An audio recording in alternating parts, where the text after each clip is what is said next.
संत माधव दास जी रोज शाम को जगन्नाथपुरी में समुद्र किनारे टहलने जाते थे। वे और भगवान जगन्नाथ दोनों ही घने मित्र थे। कहते हैं कि हर शाम भगवान भी उनसे मिलने आते और दोनों बैठकर बहुत देर तक बातें करते थे। एक दिन भगवान जगन्नाथ आए तो माधव दास जी ने देखा कि वे कुछ उदास हैं। उन्होंने पूछा, प्रभु, आप उदास क्यों हैं? माधव दास, बहुत दिन हो गए, चोरी नहीं की। माधवदास जी चौंक गए, बोले, प्रभु, अब ये बचपन वाली आदत छोड़ दीजिए, वो तो बाल लीला थी। भगवान जगन्नाथ मुस्कुराए और बोले, जिसकी जो आदत होती है वो तो वही करेगा ना। माधवदास जी ने उन्हें बहुत समझाया पर भगवान जगन्नाथ नहीं माने। आखिर में माधवदास जी बोले, अगर इतनी इच्छा है तो कर लीजिए चोरी। भगवान बोले, कर तो लूं, पर अकेले चोरी करने में वो मजा कहाँ, तुम भी चलो।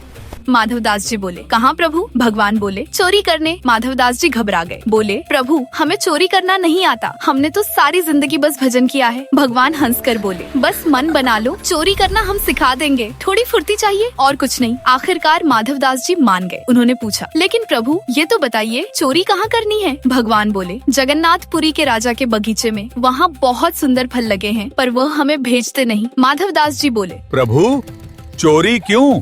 राजा तो हमारे शिष्य हैं, कल जाकर उनसे मांग लेंगे।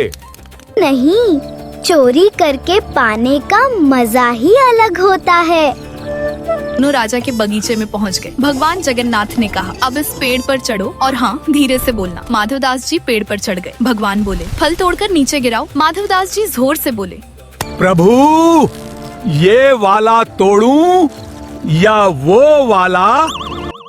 माधवदास जी की आवाज सुनते ही माली जाग गया और डंडा लेकर दौड़ा। माली की आवाज सुनते ही भगवान जगन्नाथ ने भी दौड़ लगा दी, लेकिन माधवदास जी पकड़े गए। माली ने अंधेरे में 2-4 डंडे भी लगा दिए और रात भर उन्हें बांध कर रखा। माली ने कहा, सुबह राजा के पास ले जाऊंगा और कड़ी सजा दिलवाऊंगा।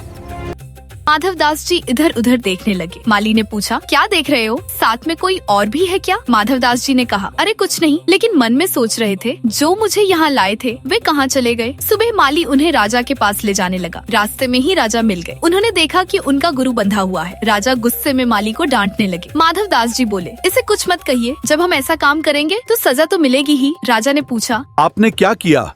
माधवदास जी बोले, चोरी। राजा हैरान रह गए।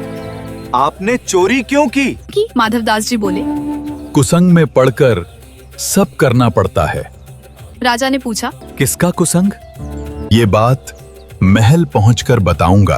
महल पहुंचकर उन्होंने पूरी घटना बता दी। सब कुछ सुनकर राजा की आंखों में आंसू आ गए और शरीर रोमांचित हो उठा। उन्होंने तुरंत पूरा बगीचा श्री जगन्नाथ जी के नाम कर दिया। शाम को फिर माधवदास जी समुद्र किनारे पहुँचे। भगवान फिर प्रकट हुए और मुस्कुराकर बोले, संत जी, रात कैसी बीती? माधवदास जी बोले, हम तो पिटे, रात भर बंधे रहे, एक भी फल नहीं मिला और आप भाग लिए। लेकिन देखिए, हम पूरा काका बगीचा आपके नाम करा लाए। कहते हैं कि आज भी वह बगीचा श्री जगन्नाथ जी के नाम से जाना जाता है।